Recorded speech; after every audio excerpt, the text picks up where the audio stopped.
But I actually give more service in terms of hours per week to my community now than I ever did when I was a volunteer help. But I do it strategically, not at the drop of a hat. I do it by choice, not by compulsion. And I do it after filling my cup. Hi, and welcome to Beyond the Paycheck. I'm Paula Christine. So today we're going to talk about boundaries. It's difficult, I know, for mostly for women to set boundaries because they just have this need to nurture and to give, and sometimes they give too much and they need to learn how to pull back. And so we want to talk about relationships versus boundaries and money. So I've asked Barb Nangle, that's what? Nangle, Nangle. Nagel. I always botch everybody's names.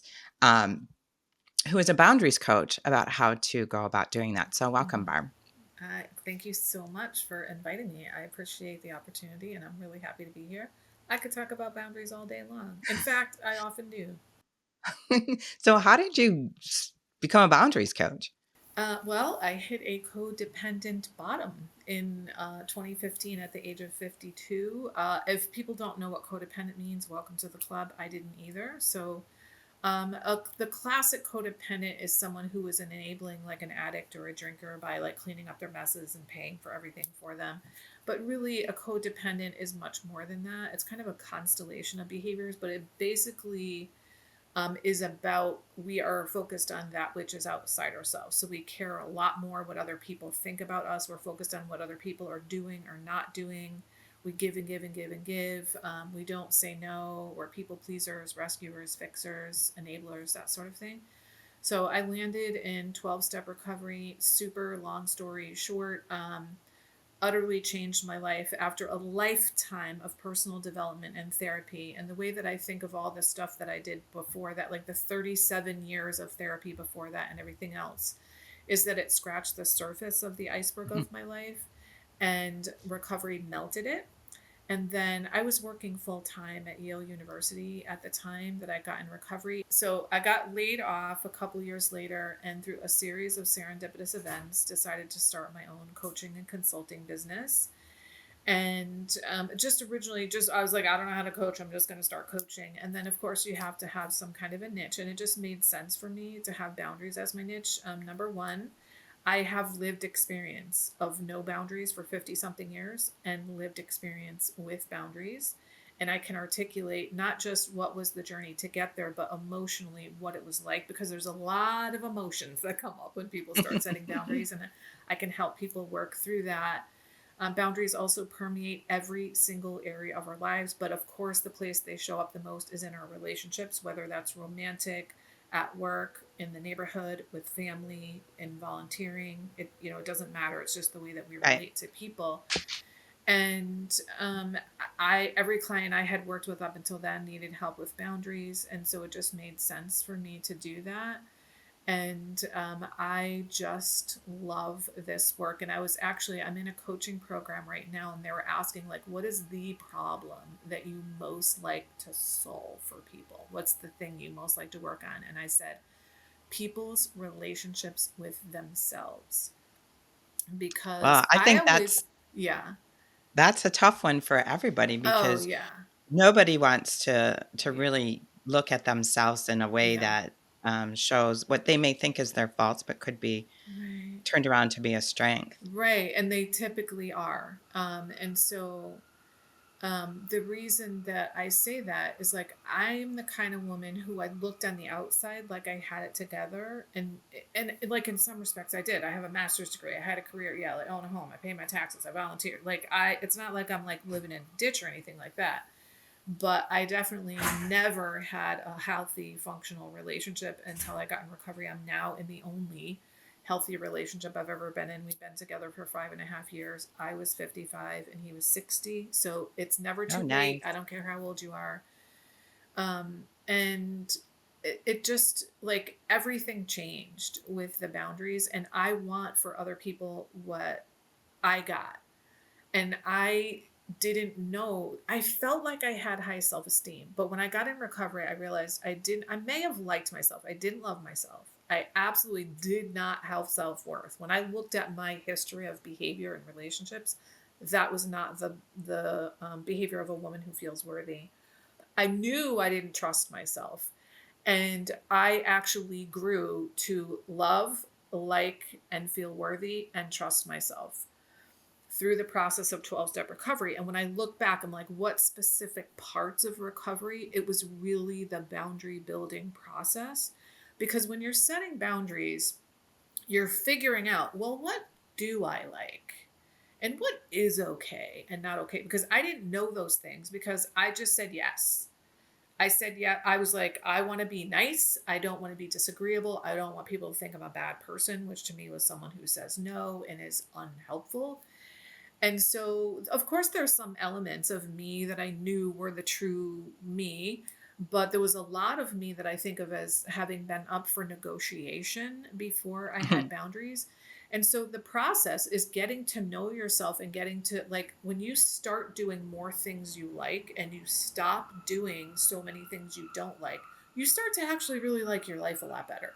And it's really easy to love a person who's giving you a life that you like better. And then as I set boundaries, I set limits in my life with myself and with other people. And I followed through on them in ways I never did before. So that got me to trust myself. And all of that together really helped me to feel worthy. And so I want that for other women. And I think, like, I basically want to coach former me. So women who look like they have it together on the outside, but maybe they don't. Maybe, like, what I say to some of my, I've worked with some pretty high powered women, and what we kind of joke is like we go from the boardroom to the bathroom to cry because they can't hold it together, any longer, because they are like just eaten up inside, and they are keep agreeing to things that they don't want to agree to. Like, they say yes when they really want to say Don't you no. think don't you think that's how we're raised as young Oh, girls, is to absolutely. say yes to things Absolutely. that, Yeah. Yeah. are Yeah. not in our comfort zone? I know my business coach right now, last week actually, we are working on my homework was to make a happy list, things that make me happy, Nice. and then how to incorporate, one aspect of whatever is on my list that makes me happy, because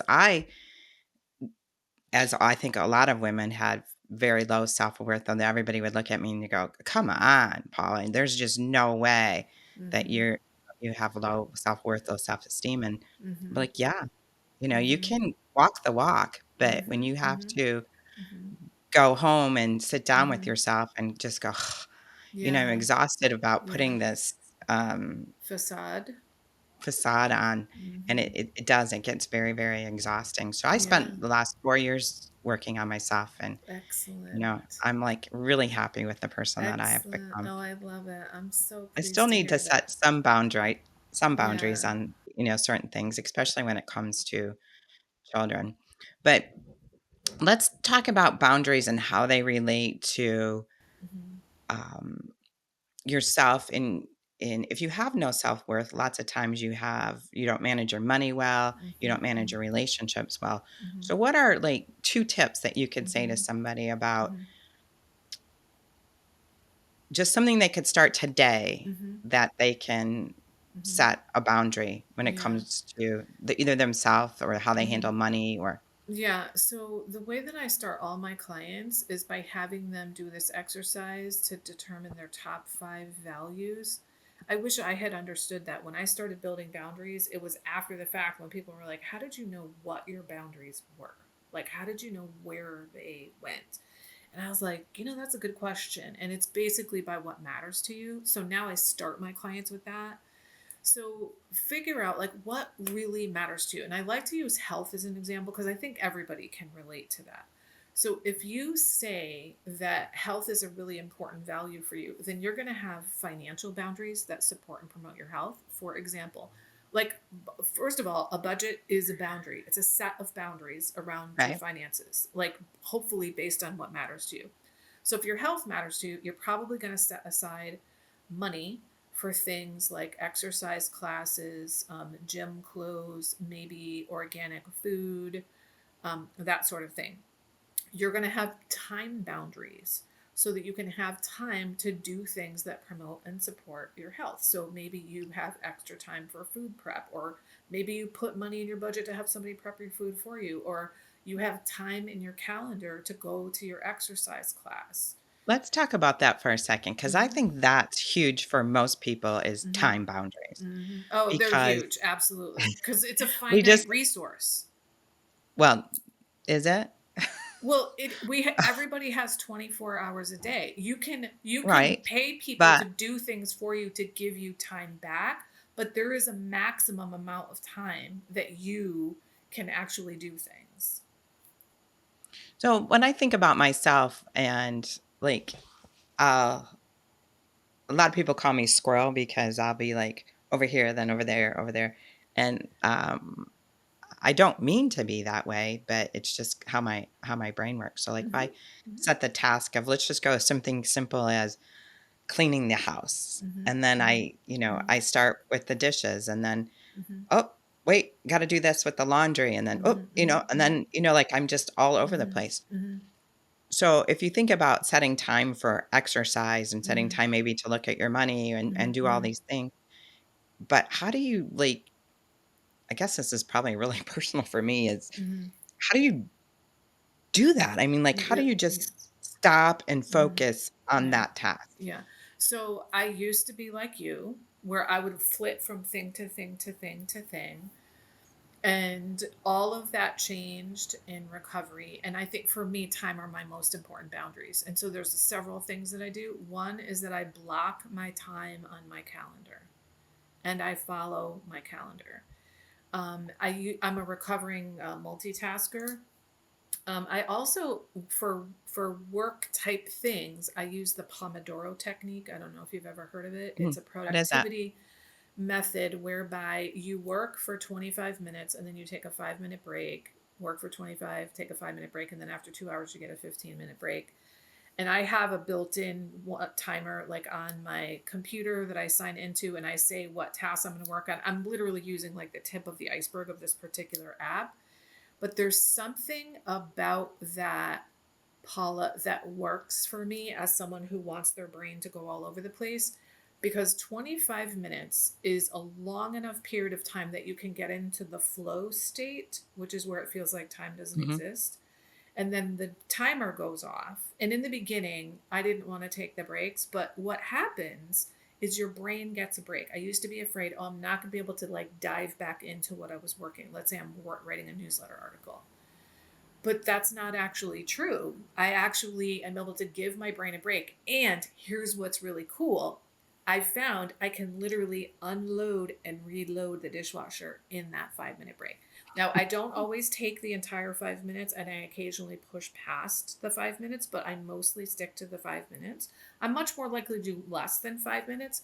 But the other thing is that, speaking of health being a value, I heard fitness coach say sitting is the new smoking, and I'm like, oh my god. So I want to get up off of my butt 2 times at least every single hour, and I live in a townhouse, so I go up and down the stairs at least one time on every one of my breaks as a way to move my body. So those two things, blocking my time and working in the Pomodoro technique, have changed everything for me. So I do not have a how long you did it know, take you to get there? Like, to where um, you were really truly I doing mean, it? I would say probably a month, because in the beginning, I was so used to, oh, I have an idea, I have to follow it. And what I always used to do is just get up and do it. So what I decided when I was like, I'm going to do this Pomodoro technique, I've already started chunking, because I started chunking my time, but I wasn't following it. So I would write down whatever the idea was in my head that I needed to go Mhm. do. And then eventually I just stopped writing it down because I started putting things I want to get done into my calendar instead of having a to do list. It's like, oh, I'm going to call this person on that date and it's on my calendar. And the other thing I realized was I'm either going to remember it or I'm not going to remember it. And if I don't remember it, it can't be that important to me. And it freed my brain to be able to focus. I've always been a very productive person, but my productivity has skyrocketed because I'm able Mm. to get into flow in a way that I just couldn't before. So it's really, Well, really that's changed things for interesting. me. So I don't have ADD or ADHD, but I definitely think that I have had attention issues in the past, and I don't think that I do anymore because of this style of working has really helped me a lot. So do you incorporate that in every aspect of your life? Like even when you're, you know, working around the house or Not typically, no, but like just I for work? said, I am able to do little bits of chores here and there in my 5-minute breaks. And it's astonishing when you're focused what you can get done. So because I have 5 minutes, I don't start unloading the dishwasher and all of a sudden be like, oh, I need to do laundry and leave the dishwasher hanging open. That just doesn't happen anymore. Whereas, it used to be like if I walked into a room, say to like put something away, I'd see something in that room and I'd start doing that thing. And Yeah, then I I'd do that. grab something. Right. I mean, that was the story of my life. And the other thing is I used to feel like I had to clean my entire house at one time. I'm like, I can do a room or I can do just sweeping. I allow myself to do segments rather than deciding like this is a very um this is a mentality I adopted from recovery. So one of the most like popular saying from recovery is one day at a time. And it's basically what it means is you break big things down into small chunks. You know how they say, how do you eat an elephant? One bite at a time. The journey of 1,000 mile begins with one step. It's like we do things in little increments. And it's the idea that we have to do the whole thing that is so overwhelming to people that they just don't act. But it's and creating the other thing is that I have just changed my behavior in many regards in my life, and I have a lot of really good healthy habits, and one of the reasons I'm able to maintain them is because I take really good care of myself. The way I think about it, Paula, is that I used to try to pour from an empty cup, and now I only pour from the overflow. Well, the way that I have an overflow is by filling my cup first. I used to think that was selfish. It's actually self Mm, preservation. I think you're actually, a better person when your own cup is filled because, Absolutely.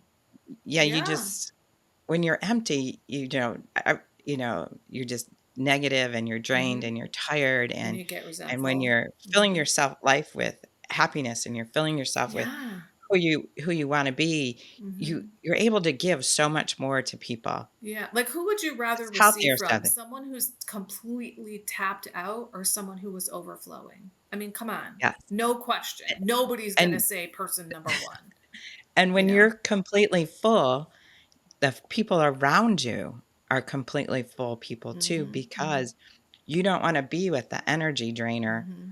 of the Right. person that's Right. empty. Well, and so the thing is, because I'm a former, like those used to be my people, and I just constantly gave and gave and gave and gave. And here's the thing, when you're a giver, you attract takers. It doesn't mean I don't give anymore. What's ironic, Paula, is I thought of myself as a volunteeraholic before I got into recovery. I volunteered for like 15 different nonprofits over the years. Wow. Not at the same time by any means. But I actually give more service in terms of hours per week to my community now than I ever did when I was a volunteeraholic. But I do it strategically, not at the drop of a hat. I do it by choice, not by compulsion. And I do it after filling my cup, not trying to pour from an empty cup. So it's completely different. I learned to give service through love in 12-step recovery as opposed to giving service out of some kind of obligation or to get people's approval. I mean, I didn't know that I was seeking people's approval, and I got in recovery and somebody suggested that and I was like, no, and then I was like, oh no, I really am. And like I think this is why resentment is a really good indicator, because if you are really giving to truly be a giving person, you're not going to get to the point where you're resentful, because a truly giving person is going to give from what they have to give. They're not going to give past that limit. So if you're getting resentful, it's a good indicator I'm giving too much. Like I Yes. used to Yeah. think, well, I Mhm. can't believe she just asked me for the 50th time to volunteer. Well, you know why? Because I said yes 49 times. So I trained her Barb will say yes. So if Yes. you're getting upset at people who are constantly taking from you, that are never giving back to you, you're the one that can change that. You've Well, made their you're lives also easier. yeah, you're the problem. The problem Yes. is what Yes. you caused it to be like, Yes. we all want to be accepted and loved by other people. I mean, Yeah, of you know, I was course. I was Yeah. you know, a daughter of an alcoholic father, and that's one of the dependencies there is wanting to receive love. I guess it doesn't even have to do with anything being an alcoholic. It's just, Mhm. But you don't get wanting to it the way see you want in an alcoholic right. family. And Yeah.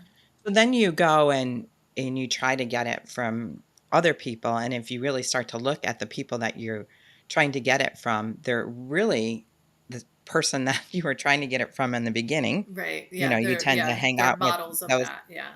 Yeah, Yeah. so yeah, just learning to, um, say no and to say yes truly when I wanted to do Mhm. things Mhm. that excited me, changed my life. Yeah. I don't have to be everything you want me to be. I'm gonna be Mhm. everything that I want to be. Right. Yeah, absolutely. And that's why starting from the values is really important, because your particular bundle of values is yours, and it's yours for a reason. And, a lot of people are worried about, I don't know what my purpose is. I need to find my purpose. Here's your purpose: live your life in alignment with your values.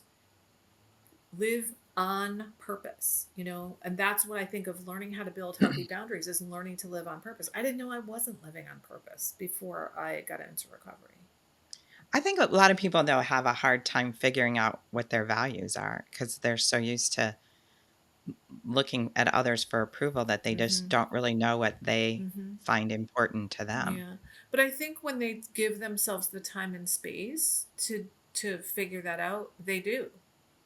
And if someone is going to sign up for coaching with me, they're saying, I'm going to take time and space to work on this issue. And it's actually, they do the exercise before we even actually start coaching, because the way I talk about it is your values are the guideposts for when and where you will set your boundaries. So I'll give you an example. I had a woman, really high powered, super super successful entrepreneur. She had a 6-year old and had a couple of different miscarriages and was debating about whether to get pregnant again. And she kept saying that family was one of her top values. And I kept being like, I'm not seeing family being a top value for you. All of the things you're doing for work, especially as Yeah. someone who's thinking about getting pregnant again. And actually, like, massively cleaned up her work life and stopped giving to everybody. And it was amazing. And then we had some more authentic conversations. And then luckily, she was blessed with getting pregnant again, and said, I'm finally seeing what you're talking about, that I'm not putting my family first. I have been putting my business first. And if your business is your top value, fine, put your Mhm. business first. But if you say your family is your top value and you're putting your business first, that's the problem. That's called being out of integrity with yourself. And that was me. I thought I was an honest woman of integrity before I got into recovery. No, I wasn't. First of all, I lied all the time, especially in the people pleasing department, but I also lied about cigarettes and drugs and alcohol and relationships and all kinds of other things. I was managing my image constantly with other people. That's gotta be Um, exhausting. yeah, and then the facades we were talking about, like acting like things were okay with me that weren't, and that I liked things that I didn't, and that sort of thing. And it is exhausting. And I will say, like, there are many many reasons why when you start building healthy boundaries, you will have way more energy. For one thing, you will begin living only one life, yours. You will not constantly be in what other people are thinking and doing and trying to manage their life. You're going to start taking care of yourself. People with healthy boundaries take good care of themselves. You're going to stop doing things that drain you. You're going to start doing more and more things that bring you joy and energize you. I think I needed this conversation today Oh, because goody. I'm listening and I'm taking it in, and I think I have some unhealthy boundaries that I need to deal with, and not with other people, but just inside myself. Yeah, and honestly, those were I call them boundaries of self-containment, which are things you either need to stop doing or contain. For me, Paula, those were hands down the most impactful boundaries that I learned to set because when I stopped doing all these things, it cleaned up like 85% of the drama and chaos of my life. Yeah, nobody wants drama. Nobody Well, wants okay, we drama. say that, but I would have said that years ago too, but it's clear when I got into recovery, oh no, I actually thrived on drama because I created it and recreated it and exacerbated it everywhere I went. But I blamed everybody else for That brings, quite a few people to my mind right now. it. And you're like and the sad thing is that you don't wanna be around those people because Mhm, they try to bring you into their drama, and mhm, mhm, if you're mhm, trying to stay drama free, it mhm, becomes very difficult mhm, to do that mhm. because, we can all go down that rabbit hole. But when you start to really know who you are and you start to really like your life and you start to like the way we talk about it in recovery is we like peace and serenity. We want to be happy, joyous, and free. If I can't be happy, joyous, and free with you around me all the time, then I'm not going to be around you all the time. Some people I can't be around at all. But most people, it's just I just need to diminish the amount of time that I spend with them and how Mhm, frequently I see them. And for me, sometimes, I think one of the myths about boundaries is that they're walls. If you have a toxic or violent person in your life, you need a wall with them. So, yes, in those cases, boundaries are walls. 99.9% of boundaries are not walls, and they actually bring us closer to people. Most of our boundaries we don't even say to people, we just change our behavior. But the reason that boundaries bring us closer rather than farther with people is that we're starting to tell them the truth about who we are and what's okay and what's not okay. And it's hard to have be vulnerable and intimate with people when you're not telling them the truth about what's okay and not okay. yeah.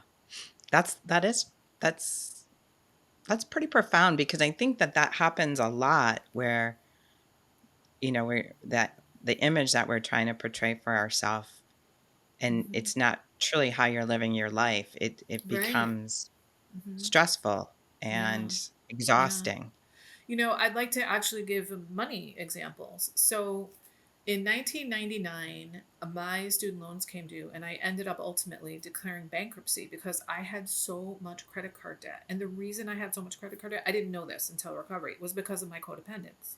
It was because I was trying to buy people's affection, I was trying to manage my image, and I was trying to rescue, fix, and save other people. So I had racked up all this credit card debt. And by the way, it was the second time I had done that. I had managed to like get rid of them and pay them all off, and then I did it again. But then when my student loans came due, it was like I just couldn't handle both. And I ended up going through this 5 year overhaul of my financial life. And 9 years later, was able to buy this beautiful condo that I'm in right now, and that was in 2015 that I bought. No, 2008, when I actually 2 weeks after the housing market, or 2 weeks before the housing market like tanked, I bought this condo.